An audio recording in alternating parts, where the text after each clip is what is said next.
Wel, Richard, ydych chi wedi dangos prong yma pan bod chi'n ista ar frig y gyngrair yna, dipyn o ail hanner. Oedd ail hanner outstanding, hogia'n wych gyda ni.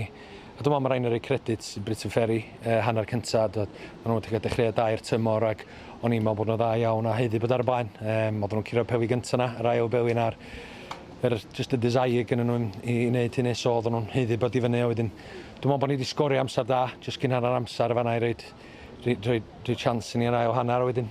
Oedden ni'n steithio rogi, mae'n rhaid bod bach mwy dawr, oedden ni'n mewn rhy yn ymgyrchol ar adegau heddiw, lle da ni wedi bod o dda'n chwarae ac unwaith nath ni'n neud hyn ar ail hanner, o'n i'n meddwl bod ni'n wych iawn. Well, Andy, after a perfect start, it was a very different second half and a tough afternoon for you in the end.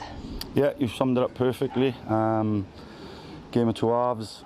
To be honest, though, you know, they've come out and showed much more determination in the second half, and obviously we've got what we've deserved. Where did it go wrong in that second half? What did you do differently? Well, we stopped competing, didn't we? I think them getting that goal 2 or 3 minutes before half time has obviously helped them, but there's no excuses from us. You know, they've come out, they've been better than us, they've competed for the ball more than us, and they've deserved their win. And you're still looking now for that first home win this season? Yeah, we are. So I think we're away next week now again, and then home maybe on a Tuesday night here. So, you know, we just go again this week and get ready to go on Friday.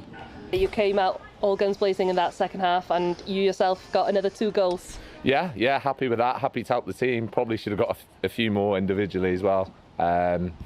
But yeah, the gaffer said at half time, you know, Matty scored just before half time, which has put us in a good position really leading into the break. But yeah, Fish said at half time we've got to come out all guns blazing first sort of 5-10 minutes, and to be fair we did that and it was comfortable in the end.